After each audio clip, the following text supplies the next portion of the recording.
Hi, everyone. So thanks for joining us for this webinar on pitching with insight. So what we're hoping to shine a light on today is how some small agencies are taking pitching to new heights, and that's with the help of consumer data. So we're going to try and uncover some of the innovative ways that they're doing this and the ways that they're using data. And it's in the view to help other small agencies to apply the same theories and the same methods. Um, and while we're going to have a big focus on smaller agencies, this material is definitely beneficial for agencies of all sizes and kind of every shape. So there will be something for everyone, hopefully. So I'm Lorna, a content lead here at Global Web Index. And for those of you less familiar with us, I will give you a little bit of an intro.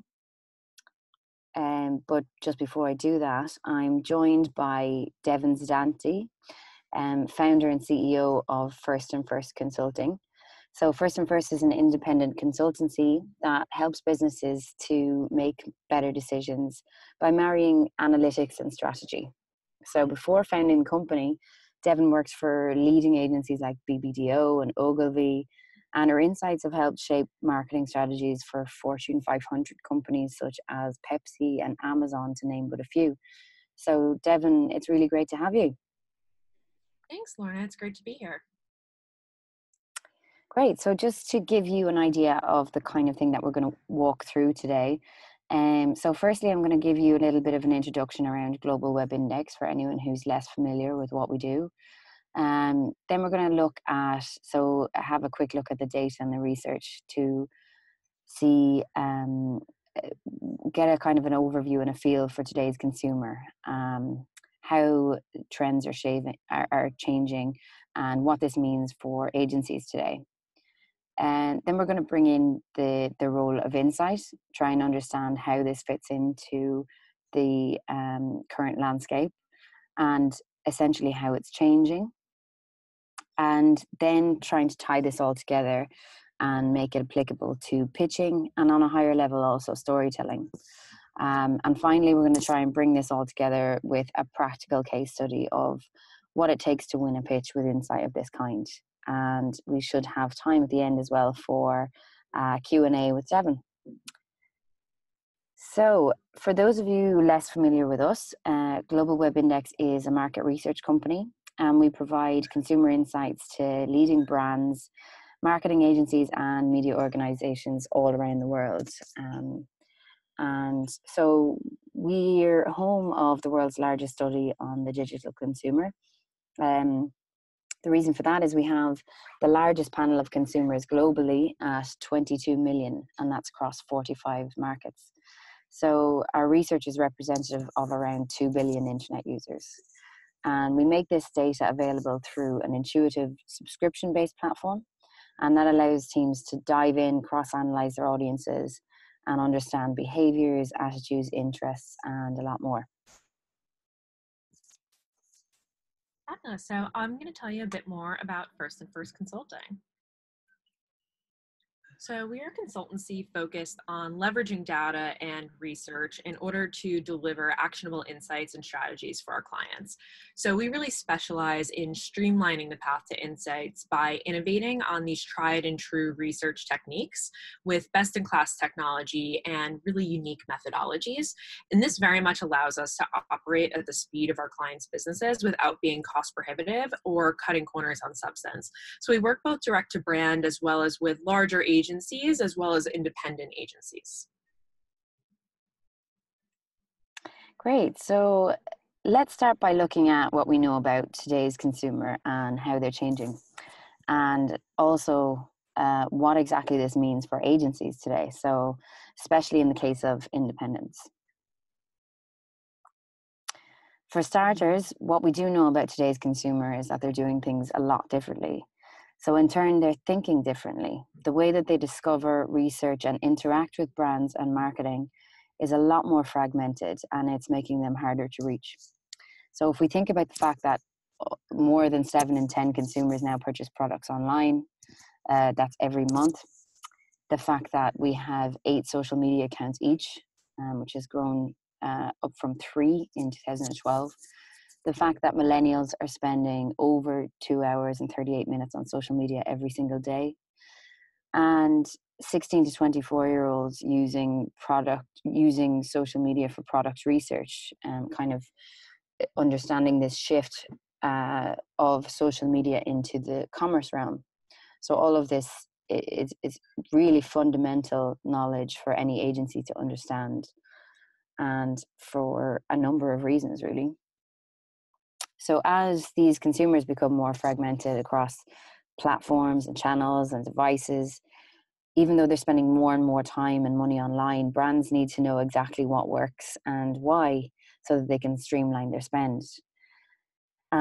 So while this does make the digital space a challenge, especially for smaller agencies facing stiff competition with a number of agencies cropping up and brands taking more resource in-house, trust is also playing a major role here, with agencies being pitted against legacy players, for example, with far more resource at their disposal.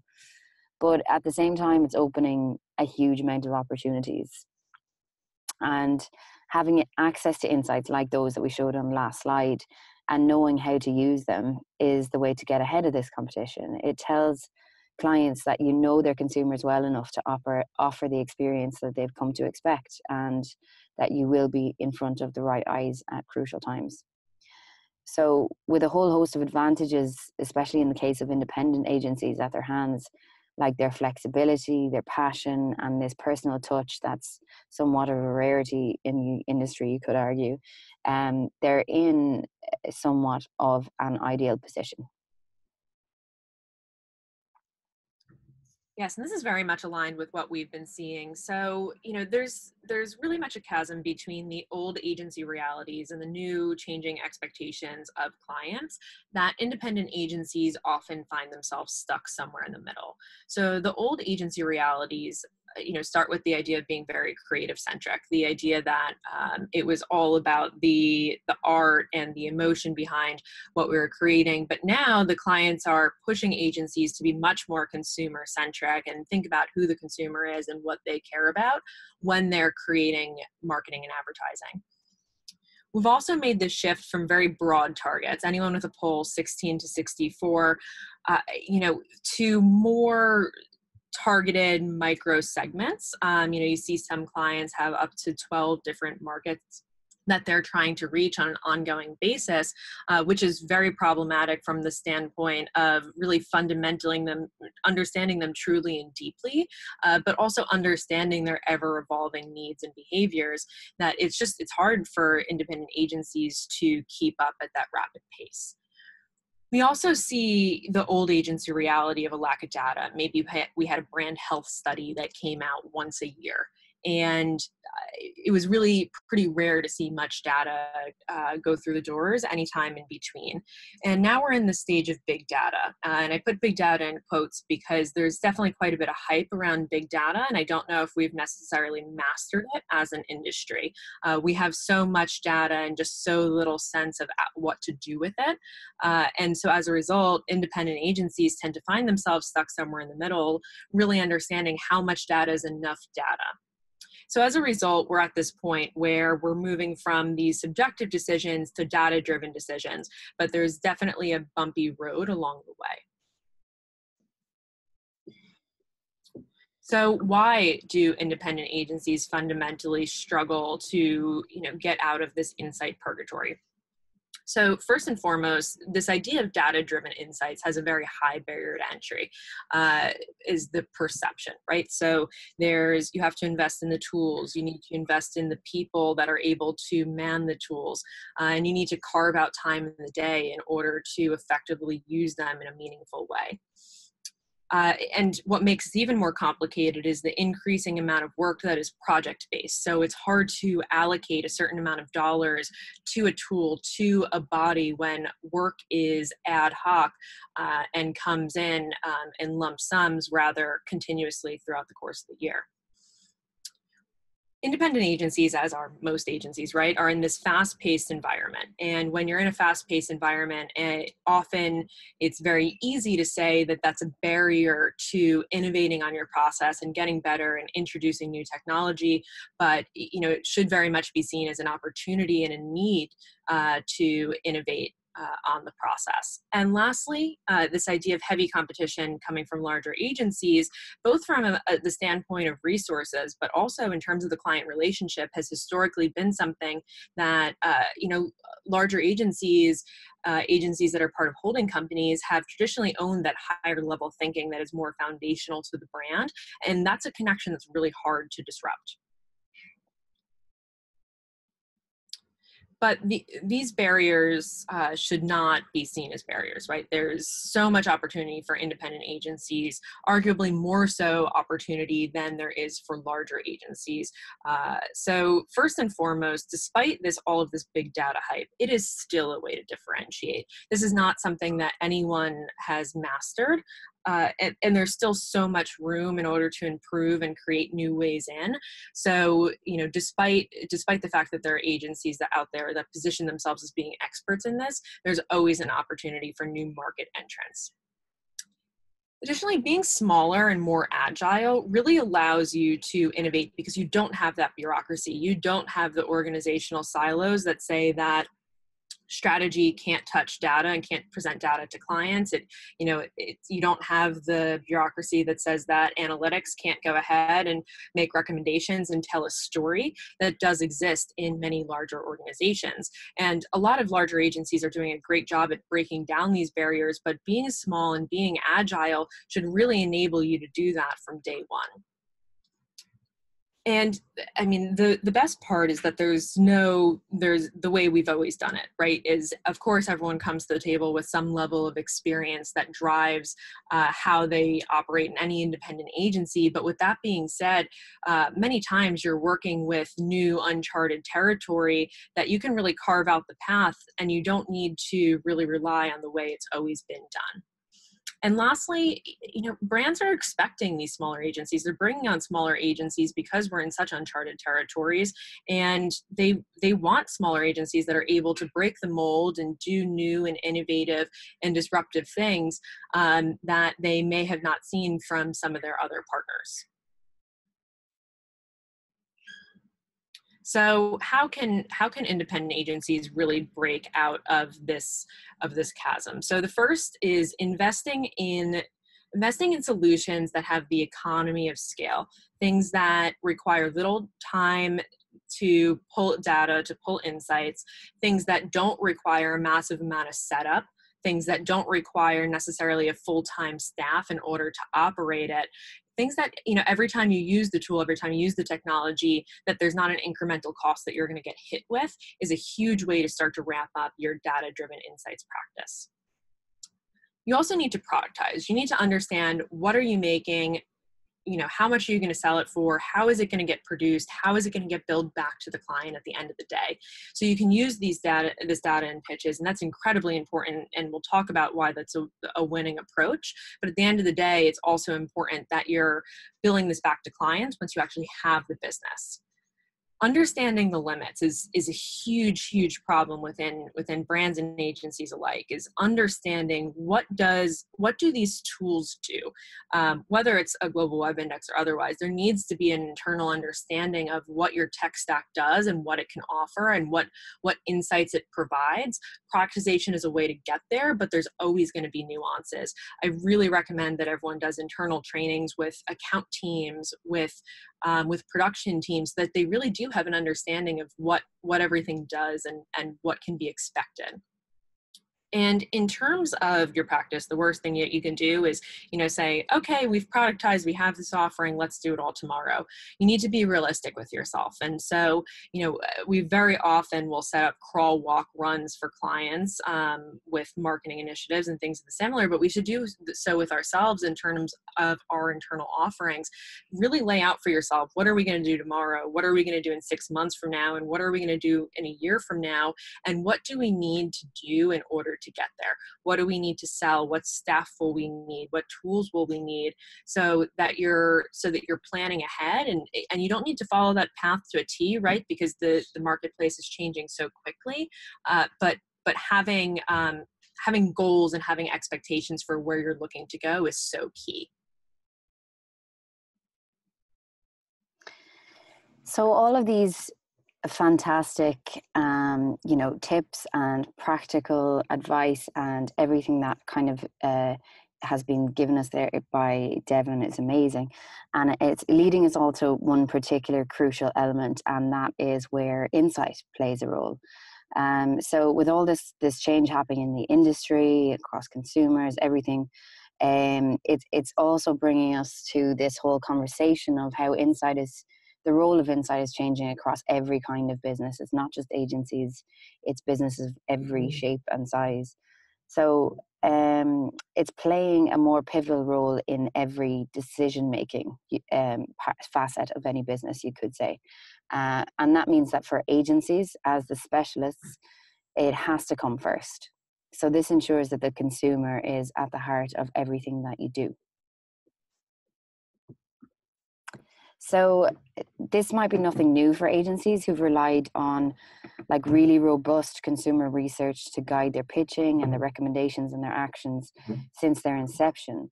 But what has become more crucial for them is being able to access and identify those insights that will really make a difference and really make them stand out from the crowd, especially when it comes to pitching. So what is in a so-called good insight? Well, there are a few key elements, and namely trustworthy. So having an insight that is not trustworthy is simply probably one of the worst mishaps that you can make when using data, and we'll explain why in a little bit later down the line. It needs to be impactful, goes without saying.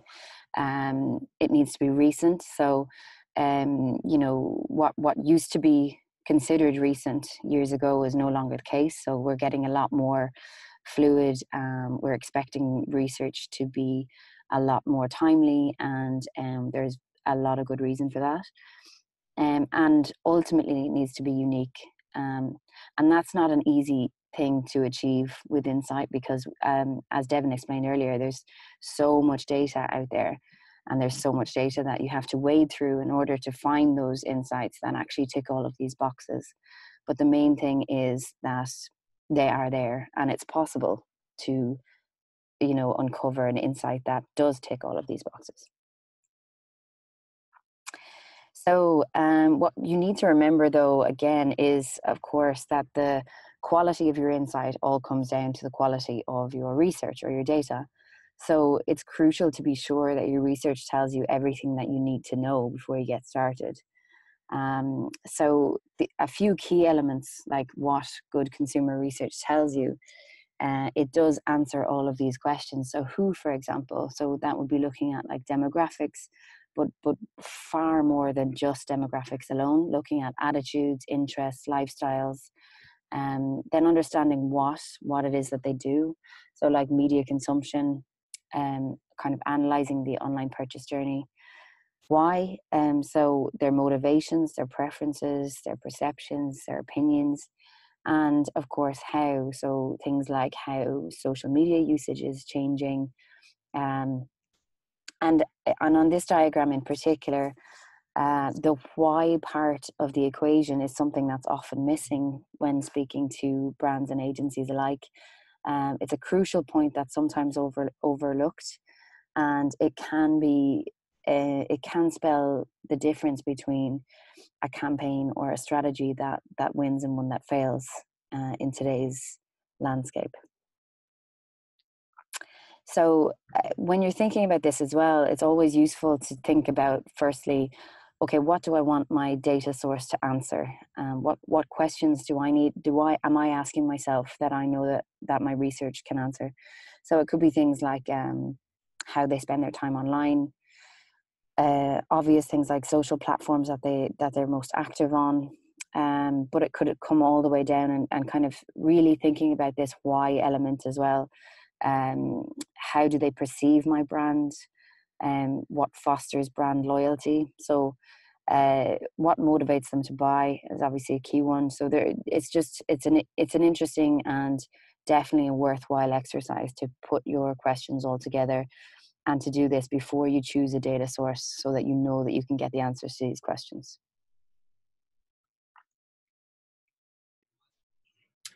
So really tackling this idea of, we have so much data, and how do we really extract these meaningful insights from that data? So we have a few tips for you. So the first is this balance of scale and nuance. So one of the first questions I always get from people as they're starting to get ramped up on the Global Web Index platform is, what do I look at? The percent of the audience who is engaged with an idea, or the index versus the general population? And it's a really great question, but the answer is both, right? Is you want to latch onto data points that are both scalable and nuanced. So I always recommend visualizing your data in order to figure out what are those data points that are both scalable and nuanced. And what you'll get in this chart below is that sweet spot of a lot of people within your audience agree with this idea, and they are more likely to agree with this idea than the general population. You also have some other parts of this, right? You don't want data points that do not have a lot of scale and are not very nuanced. Sometimes that's interesting in itself, where they do under index, but in terms of data points that are scalable and not that nuanced, it's a mass behavior. It's not a nuanced, unique thing about your audience. But another a very interesting area is this idea of very nuanced data points, areas where your audience over indexes quite significantly. They may not be just scalable quite yet. The second tip we have is to treat data like a journey. You want to start by finding that data point that catches your eye, and then really interrogate it until it's interesting, and until it's meaningful, until there's a level of actionability for the brand. So I have an example here. So looking through the platform, we see that millennials are 56% more likely to use public transportation at least weekly than Gen X. That's pretty interesting, but doesn't necessarily have any immediate impact on the brand unless this millennial audience is more susceptible to marketing on public transportation. So when we go and look, we see that millennials are 42% more likely than Gen X to discover brands on public transportation. So that's a high percentage, right? But it's lower than that 56%. So that basically means that, yes, they're on public transportation more often and they discover brands there, but they're not more likely to be discovering brands on public transportation than anyone else who's taking public transportation. So then we start to dive into what is interesting. What can we learn about the millennials who are taking public transportation versus the other audiences that are taking public transportation?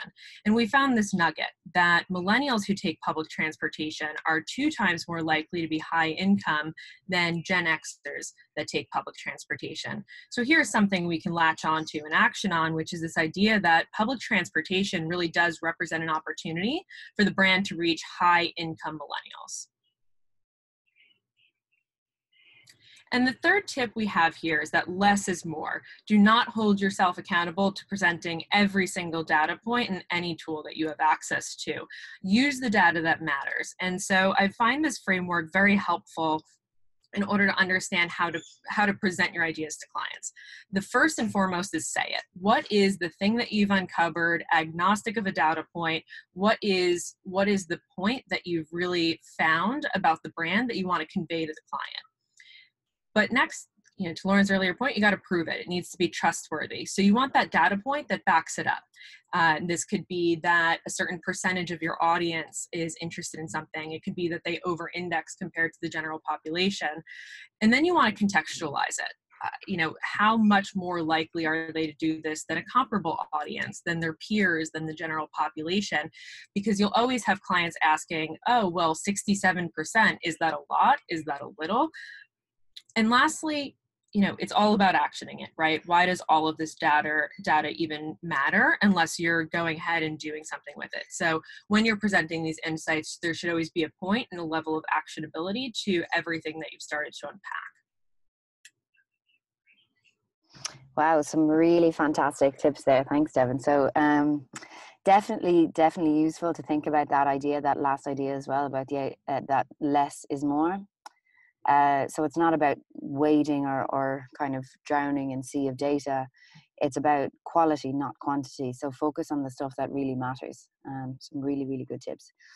So we've talked a lot about the theory side of things. So what we really want to do now is look at what this looks like in practice. So Devon is going to share an example of how First Do It, placing a particular focus on how they leverage Global Web Index and our data to do this, to win a pitch. Fantastic. So I think, the fundamental way that I like to think about pitches is that a good pitch tells the client a story. That's something that we're all very accustomed to. A great pitch is a pitch that tells the client a story that they haven't heard before. And a winning pitch is one that tells the client a story that they haven't heard before and substantiates it with data. So the example I'm going to take you through today is how we worked with a client, a small independent agency, to help them win a pitch to launch a new personal care brand. So they were pitching a CPG company, and they were tasked with really understanding who this audience should be that they're going after with this new brand, and providing insights on who they are and what they care about. And we had very little to start with. All we really had was these 3 core pillars that the brand was focused on, that we needed to pretty much reverse engineer those brand pillars into a target audience. And I'm going to talk you through how we leverage Global Web Index in order to do that. So first, we built an audience within the platform that met the criteria associated with these 3 pillars. So the 3 pillars were eco-friendly, a product that promotes a healthy lifestyle, and they were really going to focus on social first distribution. So what we know to be true is that our target audience would sit at the intersection of these 3 behavioral statements. From there, we analyzed the demographics of those people that sat at the intersection of those 3 ideas. And what we found is that they over-indexed in being female. They were more likely to be 16 to 34, live in urban areas. They were multicultural, college educated, and unmarried.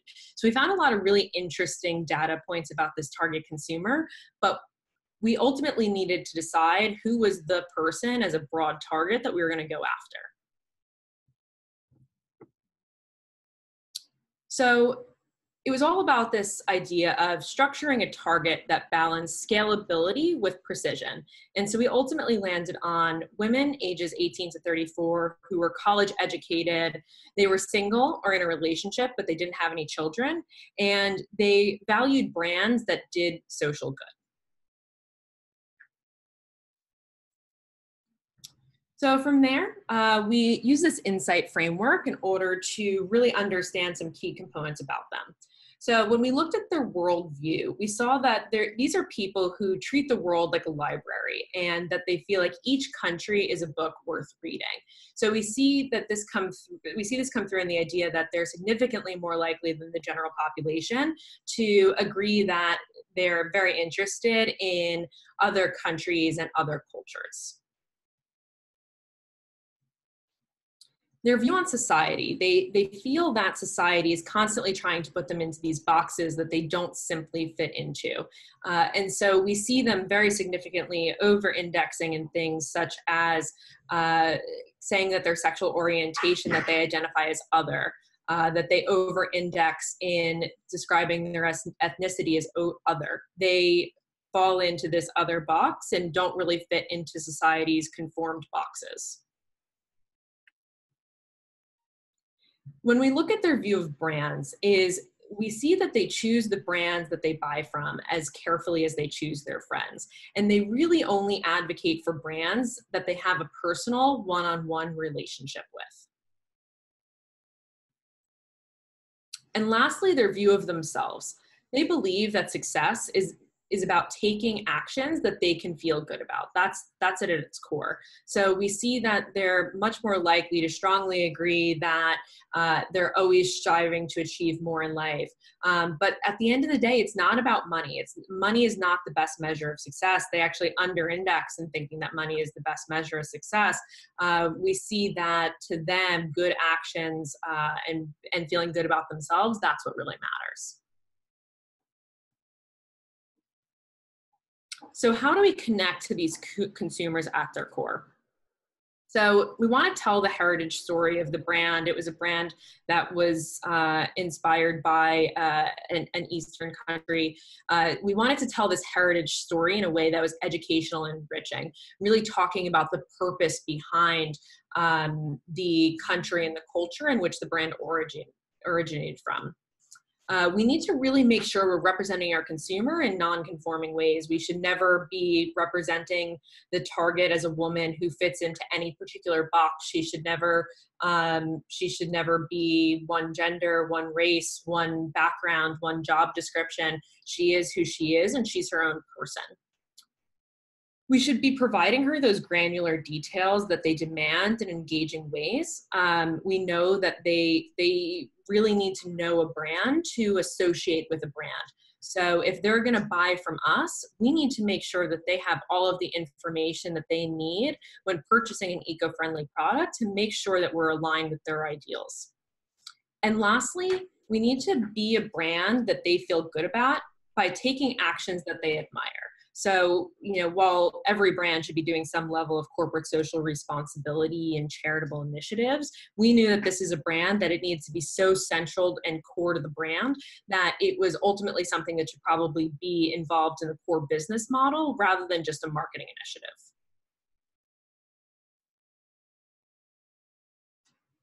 So the outcome is that the agency won the pitch. And as part of the kickoff of the project, they actually hired us to conduct a segmentation study that very heavily focused on leveraging global web index data. This is a pretty unique methodology that we use in order to really analyze particular audiences. So just to give you a little bit more insight into that, I think, one of the key areas that every brand and every agency could benefit from is using different research tools and different approaches more cohesively together. So this is what that approach looks like. So the first is we use social listening data in order to define what our 4 key segments are. We then use an audience analysis tool to identify the demographics and psychographics of each of those various segments. We then go into Global Web Index and we create mirrors of each of those audiences, which really allows us to dive so much deeper into the attitudes and behaviors of each of those audiences, understanding what moves them through the purchase journey, what are their core beliefs from an attitudinal standpoint, how do they use all of these different marketing mediums. So we're able to create this really, really robust segmentation study that quite frankly would take through traditional methods, a year, if not more, to create. And by leveraging tools like Global Index, this is something that we're able to get to in just a couple of weeks. And so with that, we traditionally in business, you always hear this idea of you can't be good, fast, and affordable. But I really do feel like fundamentally Global Web Index proves that wrong and helps to make that, that trifecta a more central part of our business. Wow, thank you very much for that, Devon. It's fantastic, and some really, really practical, actionable takeaways, I think, there from the case study example. So yeah, I guess that kind of brings us to the end of our webinar. We have had a few questions come in for you, Devon, from a couple of our readers. So if you wouldn't mind answering a couple. First one, which I think is quite interesting and something that we definitely get asked quite a lot, is which data or which data points have been the most valuable to you, or like what do you find that clients are most interested in? Are there any patterns that you see there? Definitely. I mean, I think the marketing touch point section, and for those of you who aren't familiar, this section of the tool allows you to look at where this consumer is discovering brands, what role their favorite brands play in the consumer's lives, what drives them to advocate for brands. It also layers in, from an online consumer journey perspective, all of the different touch points that come into play throughout the consumer journey. And so, this is something that really helps to inform our work, both gathering insights that apply to both on and offline marketing, as well as core brand values. So that has been absolutely key, right? What more can you ask from a tool than really helping you to understand in a very detailed way how to move a consumer from not knowing you at all to advocating for you, with really substantiated data. Excellent, definitely. So another one that is quite a recurring one that we're seeing is, what would you say is the biggest return that you've seen as a business since integrating this kind of data?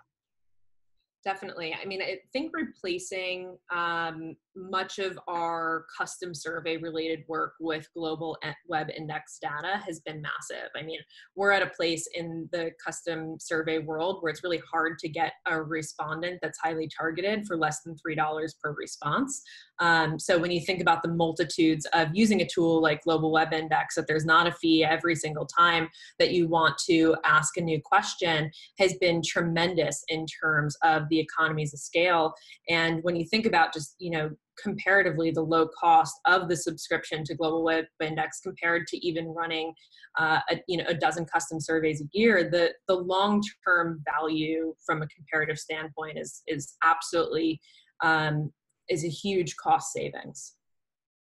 Excellent, great. So we've got time for one more. There was one on data privacy, the topic of the century.